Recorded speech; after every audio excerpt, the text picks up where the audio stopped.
All right, so let's look at how we add posts to our iTunes University course. So I've got my iTunes University course. I've created a small outline, and now I want to add a post to that. Now notice when I hit add post, first thing I'm greeted with is a topic. So we had our 3 basic topics in our outline, and I could select from either of those choices, and this would put the post under that subheading. So if I wanted to, I could pick the solar system, and then for my title of my post, I could type Earth. And then under here, I have a spot that says message, and really what it is it's a brief description of the information that you want to send to the students. So this can be used as a teaching tool with some text information. It could also be used to explain to them maybe what assignment you have for them surrounding this activity. The important thing to notice here is that although you have bold, italics, underline, strike through, and some highlighting options, there's no real ability to put in any kind of active media like an image or a video. That is all going to be actually attached to the post. So when you make this, be thinking kind of short and sweet about what you're going to type in there, and then let your additional media material kind of do the education portion, if that makes sense. So for this, we could put a basic message in. So I'm going to paste some information into here. And then from there, we can add a description. Now, I just pasted something right out of Wikipedia because I didn't have a lot of time, and you are going to have your own information posted into there. Now for the assignment, I'm going to attach a type of material, and so I've got 3 different choices. From my computer means I'm going to attach some material that lives on my computer. From an iTunes or web link, that is going to be either a link to an application or an iTunes media file or something on the internet, or from my materials. Now, from my materials means you will link to something that you've already uploaded at some point. So we notice that we have the materials tab here. Anything that you've already used for your course will show up in materials, and you have the option of using that stuff again and again. Now, files that already live on your computer are very, very easy to do. You can simply click attach material and find them from your computer. But one of the things is iTunes and WebLink is really handy because I can go out and find some materials, like I was saying, from other iTunes U courses where there might be something that pertains to your subject and utilize those materials into the course. So let me give you an example. Here I have iTunes University up.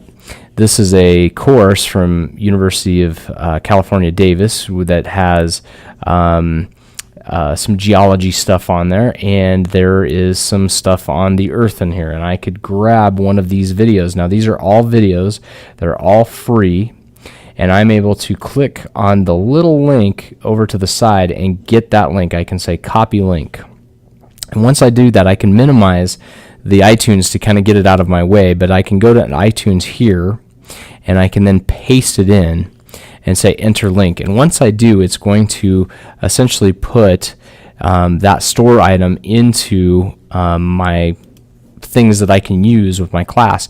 But notice that it knows that download is a video, and it gives me the start and end times.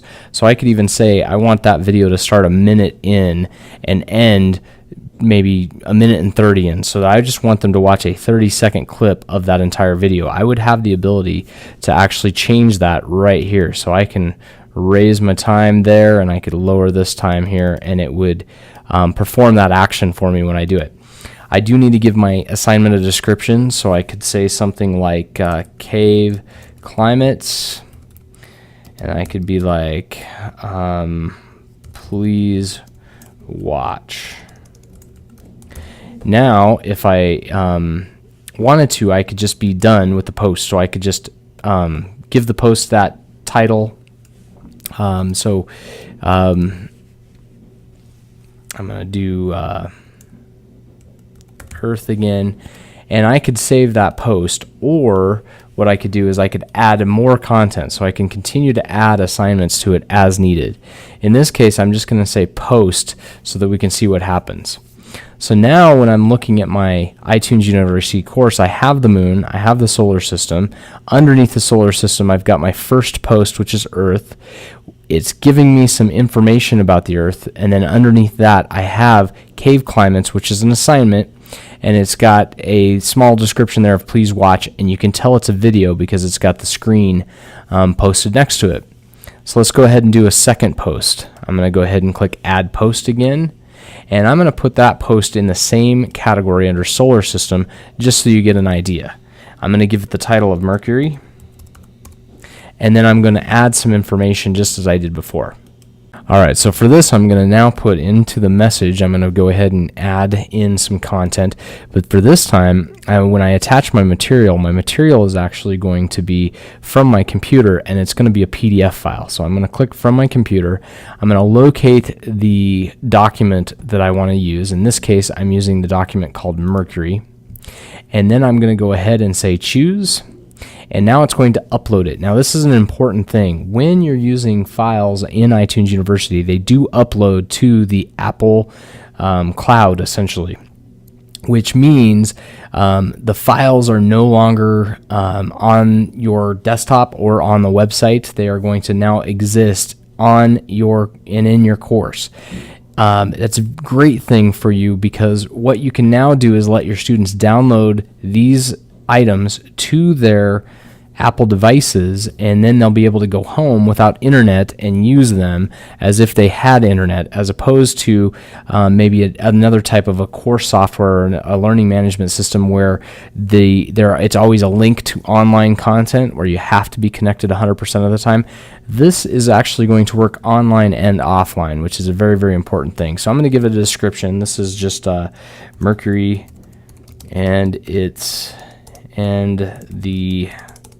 what I want to call it, Mercury climate. Easy enough. I'll just make it easy. And once I'm done, I'm going to hit post, and now I'd like you to notice that we have two posts. One on Earth, one on Mercury. Now, we could have multiple items just piling up down underneath this. I've only added one attachment to each of these documents, but I could add more. Now, the first thing I'm noticing is that as I'm doing this, Earth and Mercury, it doesn't make sense that Mercury is behind Earth because Mercury's in front of Earth if I'm thinking of the arrangement of the solar system from the sun outwards. So what I'm going to do is, when this is highlighted blue, you see you can have a finger, which means I'm going to select it. But if I slightly go up, I'll get the 4 arrows. When I have the 4 arrows, I can push the click mouse button and I can hold it and I can actually drag that up. And notice the black line will go before the Earth post. Now when I let it go, it has essentially moved my posts around, and there is no saving required at that point. It is automatically saved. So now it's making more logical order for me, and this may be the way I cover it in class. I may, however, start with Earth in my class, and if that's the case, I may want to move Earth back up to the top and utilize it that way. Now, you can change the organization of these posts at any time, and it will automatically update on your students' pages or in your students' documents in their iPads and iPhones. So keep that in mind. If you're running your classroom and you start to get behind, or you're in front of where you're supposed to be, it's really easy for you to just reorganize your classroom material and continue to add stuff to it. Now, we haven't talked much about what types of files that you can post, but you can post most of the types of videos. You can post MP3 and WAV files for audio. You can post PDFs, Word documents. You can post Pages documents, which is kind of neat because that will allow that document to be opened up in Pages on the iPad. And then there's some other file types as well, and I'm going to post a link to all of the different types of file types you can open on my iTunes U course that you're going to be able to look at as well.